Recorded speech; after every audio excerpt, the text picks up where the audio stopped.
We're going to be in Luke 24, verse 13 through 35. That very day, 2 of them were going to a village named Emmaus, about 7 miles from Jerusalem. And they were talking with each other about all these things that had happened.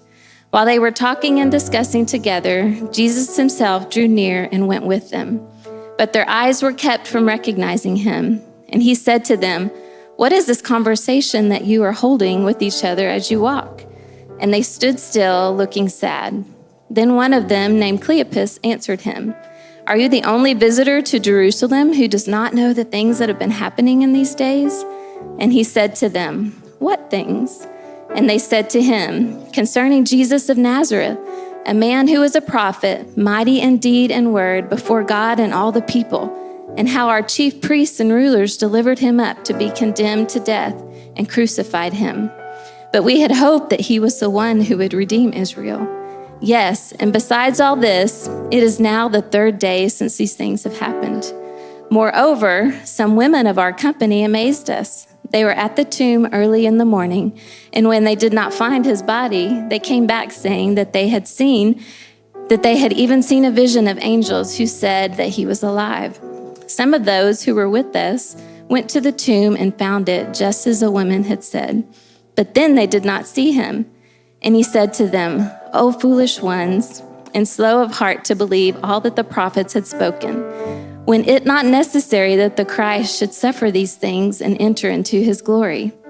And beginning with Moses and all the prophets, he interpreted to them all of the scriptures and things concerning himself. So they drew near to the village to which they were going. He acted as if he were going further, but they urged him strongly, saying, "Stay with us, for it is towards evening, and the day is now far spent." So he went in to stay with them. And when he was at the table with them, he took the bread and blessed and broke it and gave it to them. And their eyes were opened, and they recognized him. And he vanished from their sight. They said to each other, "Did not our hearts burn within us while he talked with us on the road, and while he opened to us the scriptures?" And they rose the same hour and returned to Jerusalem. And they found the 11 and those who were with them gathered together, saying, "The Lord has risen indeed and has appeared to Simon." Then they told what had happened on the road and how he was known to them in the breaking of the bread.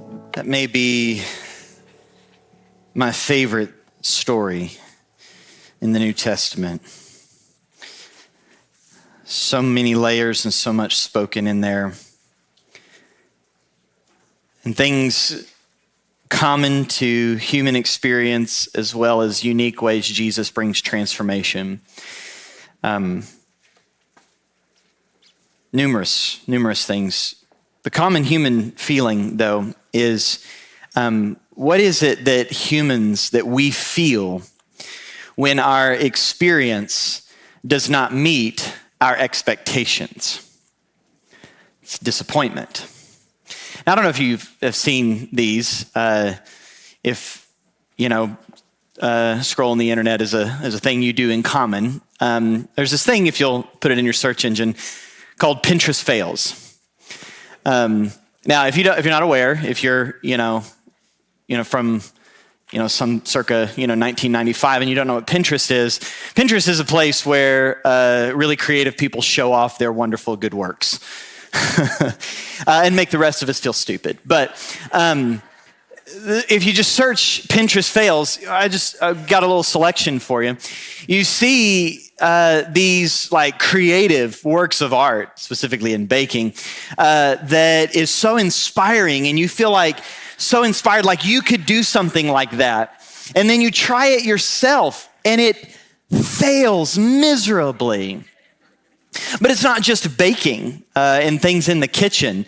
There's also like family photos where you're inspired by a family photo, and you think, "Oh, my precious little angels could do that same thing." And then you try it, and it falls horribly short. Or your children are very common children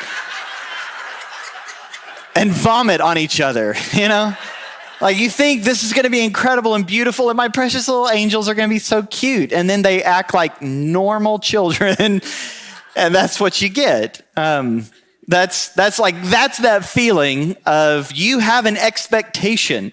You're inspired and you expect to be able to do something of the sort. And then you try and it falls horribly, scarily short. When our experience doesn't meet our expectation, what we generally feel is disappointment. And so that is a common experience, disappointment. We all have expectations, and very often what we experience doesn't meet those expectations. And we have that feeling of disappointment, and we have to decide, what do we do with this? Because we don't like it. Nobody likes disappointment. Nobody likes feeling disappointment.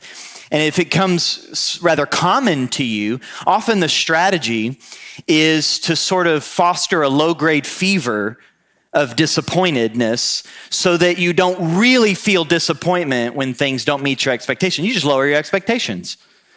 Who cares? And like every pessimist and cynic is like, is there another strategy for life even available than that? Like that's how you make it through life. And every optimist just doesn't feel like life is ever congruent to this sort of pretentious, like, oh yeah, everything's fine, everything's gonna get better. And there are Christian versions of this. That's not common to every human outside of Christianity. It's common to every human. That even in our following Jesus, God disappoints us. And if you've not experienced that, you're probably lying or you just got saved recently. Because we tend to foster expectations, mostly given to us by the surrounding culture around us.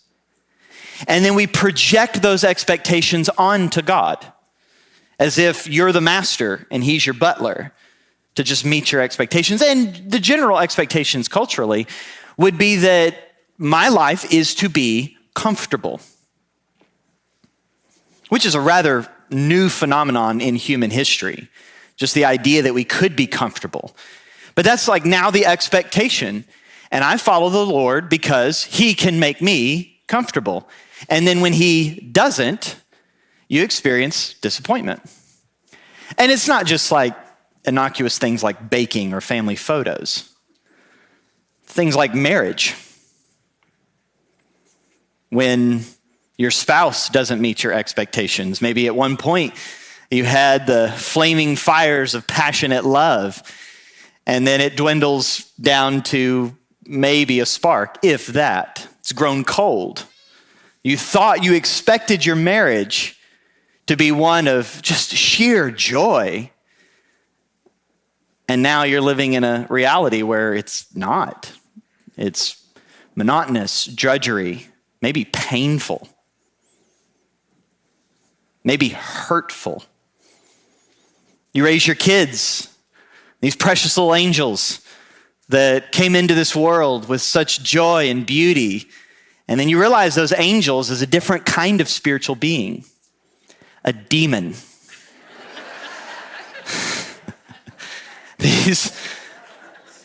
These little rugrats were supposed to be so cute, and they're cute for like, a grand total of about 2% of their early life, Like there's those moments where you're like, this is just beautiful and sheer joy, and it lasts like 30 seconds, and then they do something.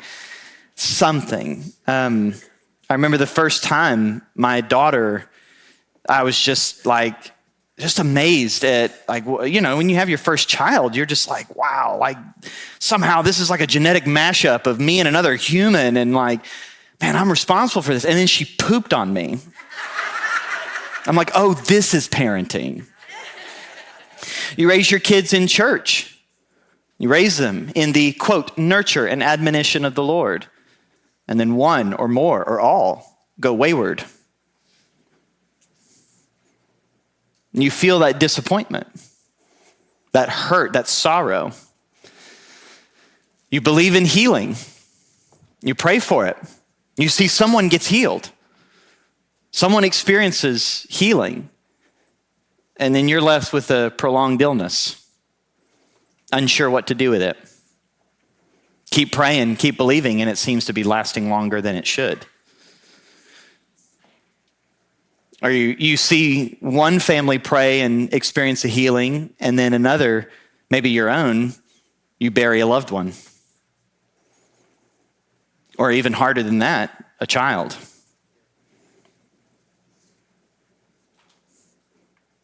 Did I get real enough for you? And if we can play church and pretend like that doesn't exist. And many churches choose one of two strategies. One is to just have no expectations and just say, somehow it'll all be okay. For now, life's going to stink. And we trust the Lord sort of with our future, but not really much in the present. No expectations whatsoever. Just life's going to be terrible, and so you just might as well get used to it and just call it Christian. The other strategy is to pretend like none of it exists. And it's because we don't know what to do with disappointment. And because we don't know what to do with disappointment, we often will let that fester. And disappointment becomes worse than just disappointment, turns into despair or depression. And somehow, we have to figure out what do we do in the midst of this? Because this is a common human experience. Maybe not as tragic as others, but all of us experience at some point in time disappointment in life. That when you chose to follow Jesus, when you chose to surrender your life to Jesus, and then you have expectations, and then what you are experiencing is beneath those expectations, God has even disappointed you. And that's exactly what these disciples are experiencing. They said it clearly. We had hoped. We had hoped this was the guy. And it's interesting, Jesus is showing up, but they can't even see him. And this is what I love about this story. This is fantastic. Jesus shows up and they don't recognize him, and he just starts walking with them. And we don't really walk anywhere anymore. Like, why? You just drive. Like, that's much simpler. So it's hard to imagine like everybody walked, and they're just walking, and then all of a sudden someone just shows up walking with them. And it's a culture that values hospitality. So in some way, they're like at least acknowledging him, and he just like, hey, what are you guys talking about? And it says they stopped, stood still, sad. And what had happened and all that they had seen and experienced had been hurtful and sorrowful to them. And they're like, man, you have no clue. Like, you must be like really new to town. Because there's just no way you don't know what's going on. And Jesus like, really? What happened? And so they began to say, man, Jesus, this dude, he was powerful. His teachings were profound, blew our minds. And we had put our hopes in this guy. He was the one to redeem Israel. But turns out he goes the way of every other Messiah. Maybe he was the guy, maybe not. He could have been a fraud. We don't know, because he, like every other person who claimed to be the Messiah, died, was crucified. It's over. See, they had an expectation. They grew up with stories of a Messiah, someone that would redeem Israel. And they had it in their imagination that the way in which the Messiah would redeem Israel is that he would wage a bloody, violent war against their oppressors, and he would slaughter them. He'd kill them. Because that's what we really want. For our enemies to be slaughtered. Just killed. Get them out of our way. And they had that expectation of the Messiah. And they projected it onto Jesus. They wanted a conquering Christ. And it was not within their framework, not their imagination, that there could even be such a thing as a crucified Messiah. And they couldn't see it. Doesn't matter how many times Jesus said, guys, pay attention. I'm gonna die. You cannot be any clearer. 3 times on the way to Jerusalem, he says, I'm gonna die. Like, I'm going to suffer and I'm gonna die. And they had no framework for that. They couldn't see how suffering was a part of God's redemptive plan. They couldn't see it. And so now they're left just with disappointment. Even Jesus disappointed us. And Jesus comes really close to insulting them. Oh, foolish ones. The way I read it, I'm not saying I'm right. I'm just saying, the way I read it is, how stupid can you be? I'm not a scholar, okay? So that might not be fair, but it's close. Oh, foolish ones, slow of heart to believe. Slow of heart to believe what all the prophets have said. See, the way we get conditioned to live in our world is that, we have 5 physical senses by which we engage with the natural world, okay? And what we experience in the natural world then gets filtered through our mindsets and worldview. Your mind, through the course of your life, develops strategies or ways in which you make meaning of the world. Because as a human, everything we experience, we try to put in a meaningful way. We're trying to make meaning in the world. Okay, we want to know how all of this works together, and our as young children, it's very primitive. We're trying to connect dots, trying to make sense of the world, and that's why trauma makes a big deal early in life. How it distorts those meaning-making mechanisms in our mind, but it's how we're all experiencing the world. We have 5 physical senses that then get filtered through our emotions, our feelings, our meaning-making frameworks, our mindsets, our worldviews, and then that creates a strategy for how we live into the world. That's how every human being does it. But by following Jesus, we're called to reshape, or the way in which we live is to be transformed through a different filter. Instead of our 5 physical senses that then get filtered through our mindsets and worldviews, these things get transformed, and we call this faith. That instead of living our life governed by our experiences and then the feelings we have about those experiences, we're called to live different, and the word for that in Scripture is called faith. Now, a really close, nearly precise synonym is trust.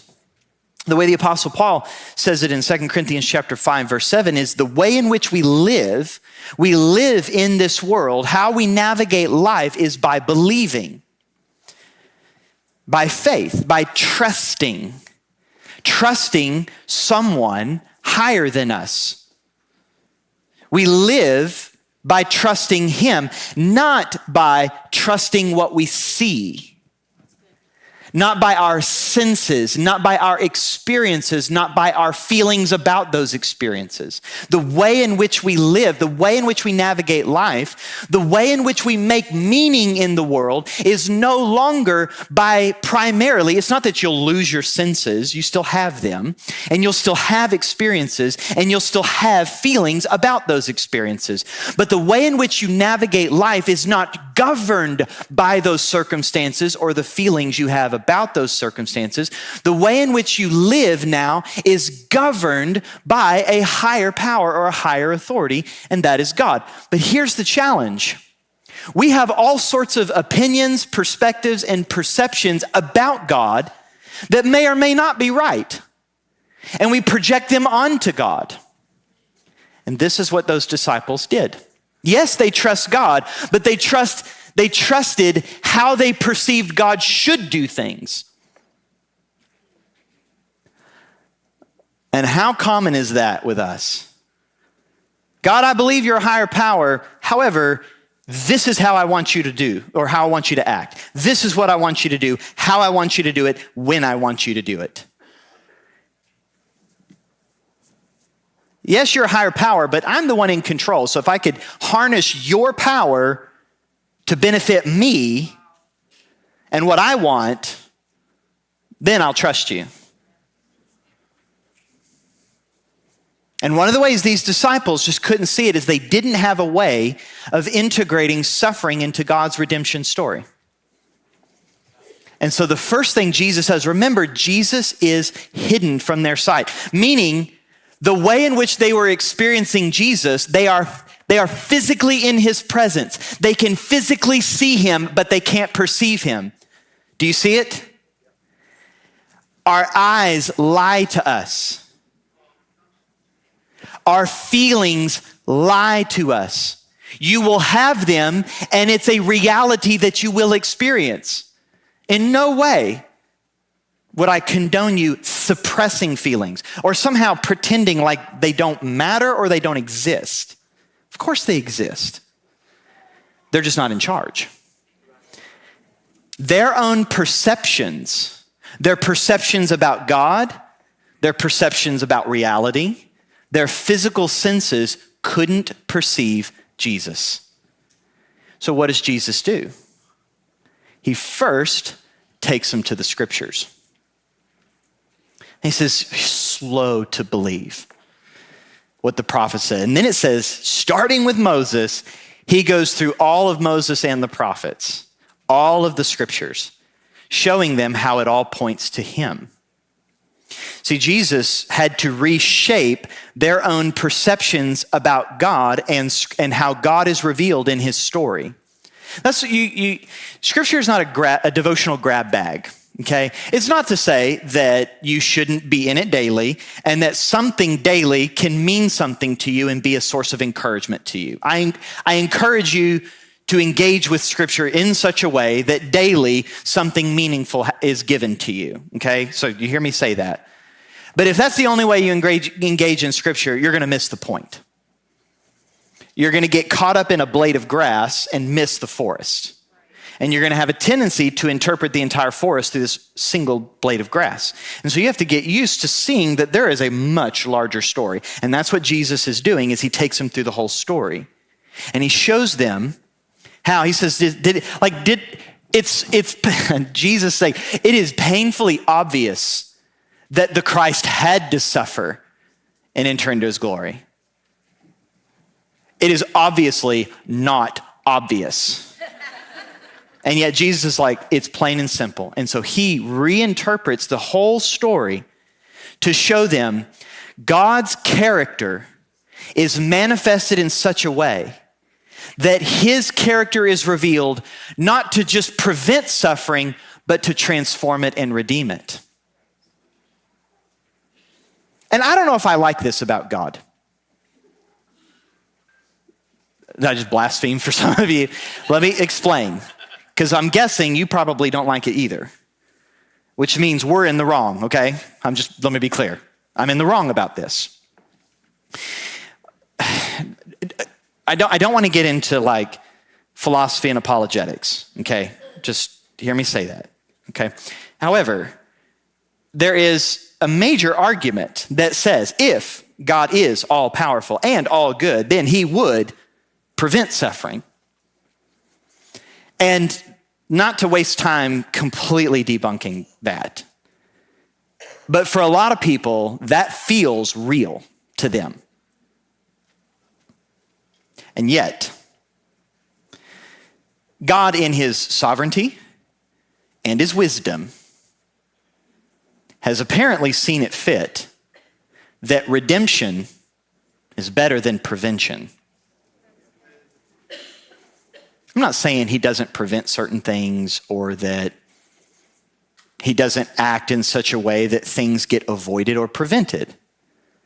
But we have to own up to the fact that there is sin, free will, tragedy, and suffering in the world. Somehow, this is within the scope of God's wisdom. But unlike every other religion, unlike every other God, God does not stand apart from the suffering. God does not distance himself from human suffering. He enters into the story himself and takes upon himself suffering. And what the resurrection shows us is that somehow in God's long arc of a redemption story, suffering does not have the final word. Jesus, being raised from the dead, says even suffering will die one day. Even in Jesus, even suffering goes to die. And so Jesus takes them through the whole story. And the way I would read that is, instead of my trust, because that's what we're after, trusting God. Instead of my trust in God being anchored in my perceptions and in my feelings, Jesus reorients the trust to be anchored in God's character. His character revealed over the whole story, not just this moment that I'm feeling at my lowest. There's a prayer that David prays in the book of Psalms, Psalm chapter 9. It's a prayer that's prayed when it looks like enemies are succeeding and prospering, and how in the midst of that kind of confusing circumstance do I trust God? And about a third of the way through the prayer, he sort of pauses and he makes this confession about the Lord. He says, Yahweh is a stronghold for the oppressed. Yahweh, the Lord, there is all caps, so that's his name. Yahweh is a stronghold for the oppressed, a stronghold in times of trouble. Stronghold's a fortified city where you would go for protection. He's a stronghold. We go to him for that kind of protection and safety. And then he says, this verse 10, and those who know your name put their trust in you. For you, O Yahweh, will not forsake, you have not forsaken those who seek you. And I try to make a habit of praying the Psalms, and sometimes, you're praying something and you just kind of have this question like, what does that mean? Those who know your name put their trust in you. Well, your name's written right there. I mean, it's a little harder for us to see it in English, but it's there. The name of the Lord, Yahweh, it's there. So those who know your name put their trust in you. Okay, so that's got to obviously mean something more than just aware that his name exists and that you know it. Like you know that it exists and you know how to spell it. Right? A name, and the name of the Lord, first you would have to look at where this begins, where he reveals his name, is in the story of the Exodus. This is who sends you. He's talking to Moses in Exodus 3. Who sends you is Yahweh, the God who will deliver you from Egypt, the God of your fathers, Abraham, Isaac, and Jacob. So you have a covenant God. So the name of God, to know his name is to know his character. To know his character is to know how he's revealed in the story. That's why you go to scriptures and see it as a story, is you got to see the whole arc of the story to see God's character revealed and how consistently he transforms suffering, how he works on behalf of his people.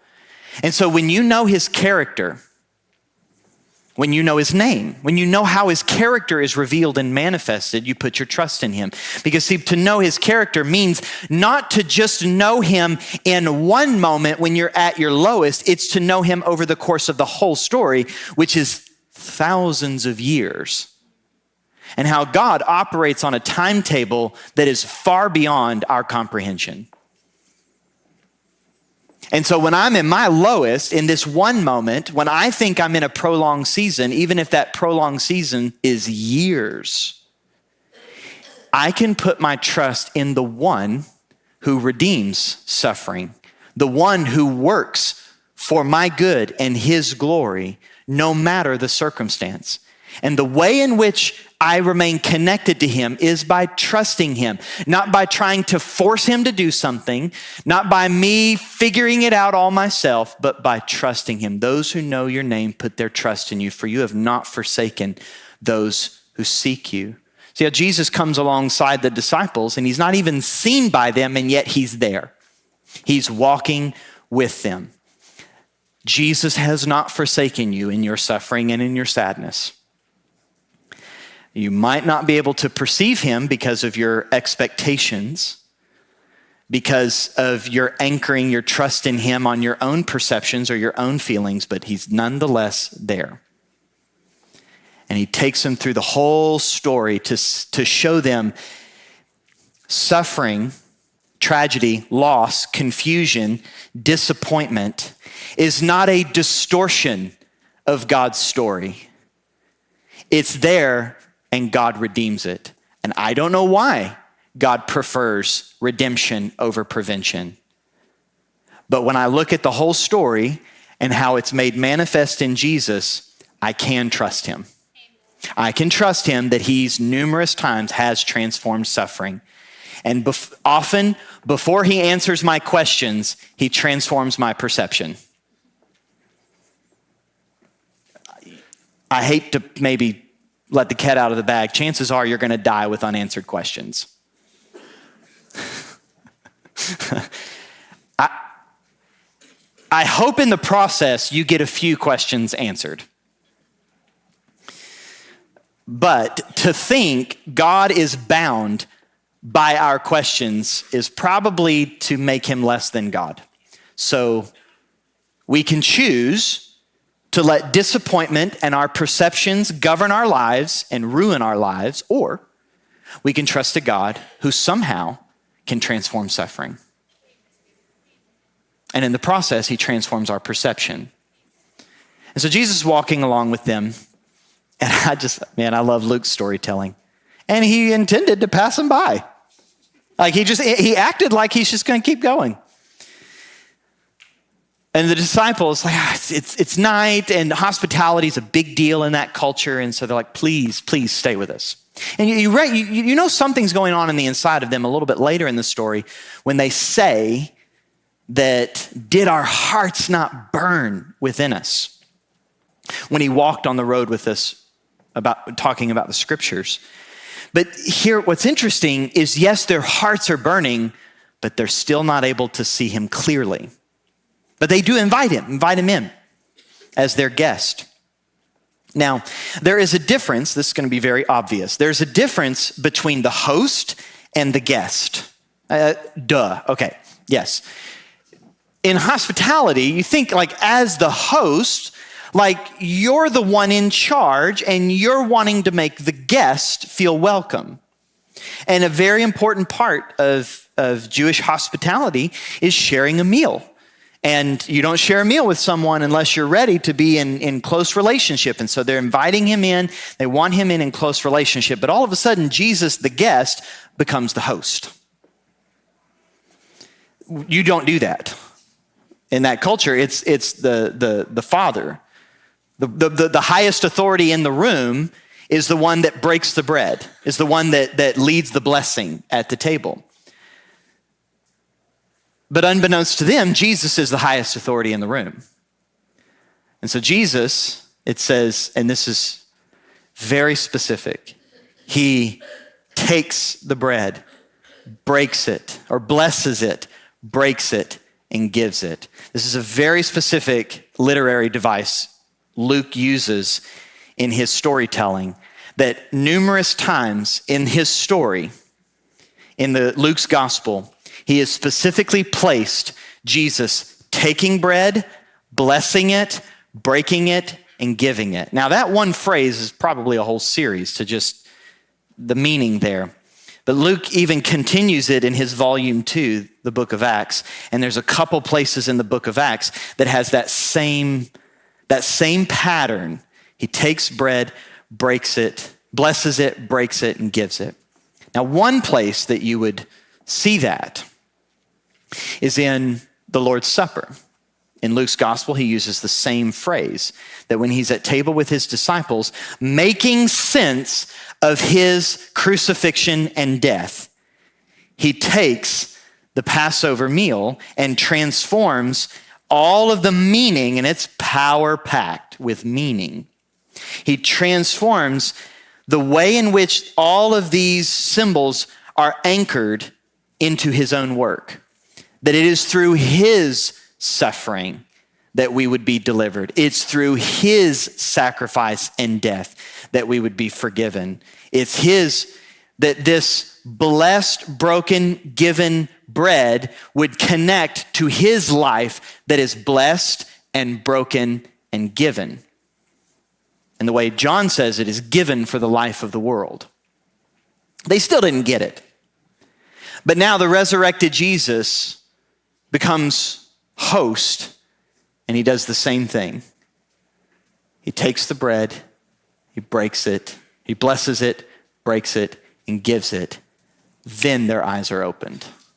Now, Luke is doing numerous things at once. Can't say all of them, but one of the things he's doing, and he's really intentional about this, is he's giving us a way of seeing a transformation of the whole storyline of the Bible, that if you go back to Genesis 3, where Eve takes the fruit, she eats it and gives it to her husband, and he eats it, and their eyes are open, and they realize they're naked. And Luke is saying, we're transforming the whole human story here at the table of the Lord, transforming what once sin has won, now Jesus is the victor. And it's his suffering, crucifixion, death, and now his resurrection that is the interpretive lens that now connects the whole story of God's redemption.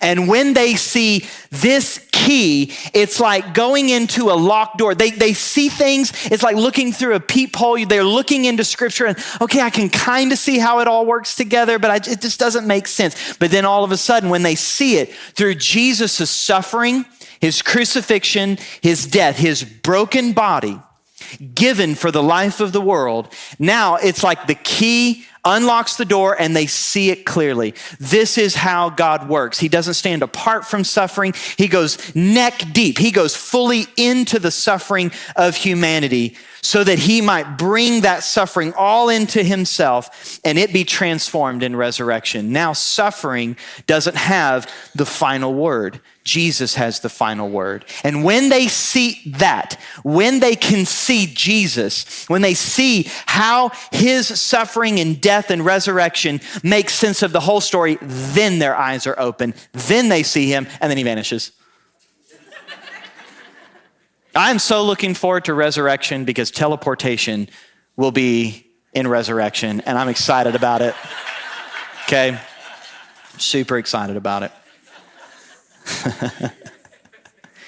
And they say, did our hearts not burn within us? Jesus was present with them the whole time. But then when they see his suffering and death and resurrection, now their eyes are open. And this is what I see for all of us that are right in the middle of disappointment, where your story's not over yet. You're in the middle of it, and it might be in the low point. You have many unanswered questions. You have many weights of disappointment and sorrow. And maybe disappointment has festered into more than disappointment, into despair or sorrow. That tragedy and loss still has with it unanswered questions. And you're trying to trust. You just can't see it yet. And I'm not here to try to wash over that, pretend like it doesn't exist and everything's fine. No, it really hurts. It's really hard. But Jesus is there too. And he's not standing apart from the suffering saying, get over it. with self-righteous pointed finger. He goes right into the suffering too. The writer of Hebrews says it this way in Hebrews chapter 4, verse 14. He says, since then we have a great high priest who has passed through the heavens, Jesus, the Son of God. Let us hold fast our confession. The word confession there, it means a declaration, something to speak, something to say, but it also means agreement. When we surrender our life to Jesus, we're making an agreement. I trust you and I'm following you. And in trusting and following Jesus does not mean everything gets easier. Some things do. You didn't know that? Are you okay? Maybe you don't know the agreement you made. The agreement we made when we said yes to Jesus is that no matter what, I'm going to trust you and I'm going to follow you. And in that agreement, his promise is to not forsake us, to carry us through. And in the process of carrying us through, transform us. Let us hold fast. Don't give up. You might be at your lowest. You might be low and you're afraid it could get lower. Don't give up. Don't let go of your trust. Don't let go of your agreement, your confession. Don't give up on Jesus. I promise, whether you can see him or not, he's right there and he's walking alongside you. Because look at verse 15. For we do not have a high priest who is unable to sympathize with our weakness. Sympathize. That word there, sympathize. It isn't to pity. It's not to feel sorry for. Interestingly, the word compassion, it's in Isaiah in a couple places, in like 50, don't let me lie to you, 51 to 55, somewhere in there. The word compassion is used numerous times to talk about our Heavenly Father. To have compassion is to be moved with emotion in order to connect with. Okay, so sympathize here in Hebrews 4 includes that. However, one of the ways sympathize is used is to suffer with. In our sufferings, Jesus has suffered the worst of human suffering. And because of that, he comes alongside us in our questions, in our disappointment, in our suffering, and he suffers alongside us, with us, to carry us through. And it says, yeah, sympathize. He can sympathize with our weaknesses, but one who in every respect has been tempted as we are, yet without sin. He's been tempted to give in to disappointment. He's been tempted to not act until he gets an answer. He's been tempted to not trust the Father until he has enough evidence.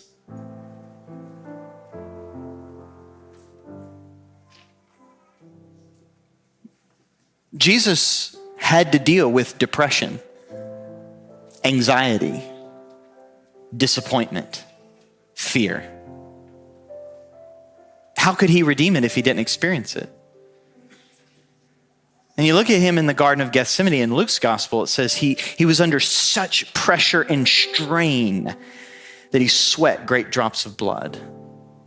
His blood vessels burst from the pressure and he was afraid.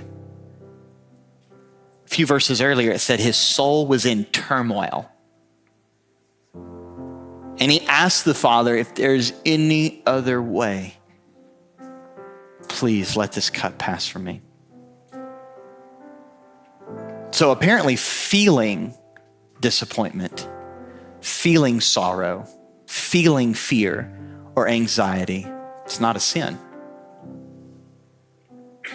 Jesus felt every bit of it. And that's why when you and I are in our lowest moment with our unanswered questions, he right there has felt it and carries us through to the point where those feelings don't win, yet without sin. And then verse 16. Let us then, with confidence, draw near to the throne of grace, that we may receive mercy and find grace to help in time of need. So what do we do? I'm not advocating you lower your expectations. Your expectations need to be transformed through truth and not just cultural standards. Yeah. But there's no advocacy for just lowering your standards and just grinding your teeth until it all goes away. It's just not. And you're not going to see Jesus when we approach it that way. It's not trusting him. What we would advocate for is that in the midst of that hurt and sorrow, those feelings of disappointment, that you keep coming to the throne of grace to receive mercy and find grace to help in time of need. Your time of need is right now. If we ever get to the point where we think we are not in need of God's grace, you're in desperate need of God's grace. But you need mercy. You need to receive mercy because it's not universal, but I would say many times your experience that's falling short of your expectation, it's your own fault. Not every time. There's plenty of times things have happened to you that you had nothing to do with. You had no part to play in it. And it's just suffering and sorrow that's completely happened to you. But let's get real. We're pretty stupid. And we make really poor decisions. We're short-sighted, pretty selfish, and we're all needing to grow and mature. And so sometimes we get ourselves into the mess. And there's mercy for that. We receive mercy, but we find grace to help in our time of need when we come to the throne of grace.